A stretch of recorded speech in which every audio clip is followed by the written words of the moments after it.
Israël adopte une loi sur la peine de mort ciblant principalement les Palestiniens. Voici ce qu'il faut savoir. Le Parlement israélien a adopté lundi soir une loi instaurant la peine de mort pour les terroristes. Alors concrètement, que contient ce texte? La loi prévoit que toute personne qui cause intentionnellement la mort d'une autre dans le but de porter atteinte à un citoyen ou résident israélien, avec l'intention de mettre fin à l'existence de l'État d'Israël, sera condamnée à mort ou à la prison à perpétuité. Mais elle ne s'applique pas de la même manière pour tout le monde, car même si ce texte ne nomme pas spécifiquement les Palestiniens, il est conçu pour ne s'appliquer presque exclusivement à eux. En Cisjordanie, territoire palestinien occupé par Israël, les procès seront gérés par des tribunaux militaires. Et la peine de mort sera la peine par défaut pour les meurtres qualifiés de terroristes, peine qui devrait être appliquée dans un délai de 6 mois. Mais tout ceci ne concerne pas les citoyens israéliens, qui eux, resteront jugés par des tribunaux civils ordinaires, où la peine de mort ne s'applique presque jamais, seulement 2 fois depuis 1948.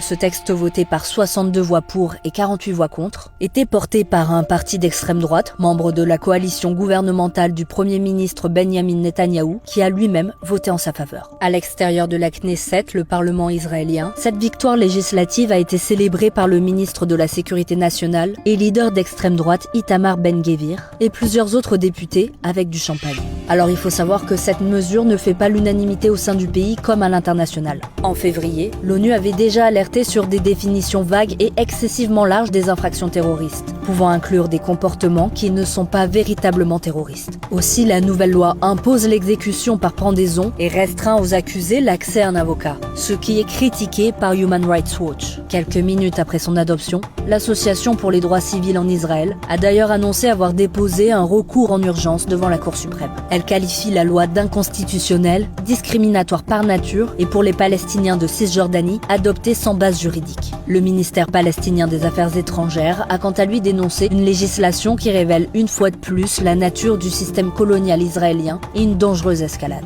À la veille du vote, la France avait publié un communiqué avec l'Allemagne, le Royaume-Uni et l'Italie, appelant Israël à renoncer à un projet susceptible de remettre en cause les engagements d'Israël en matière de principes démocratiques.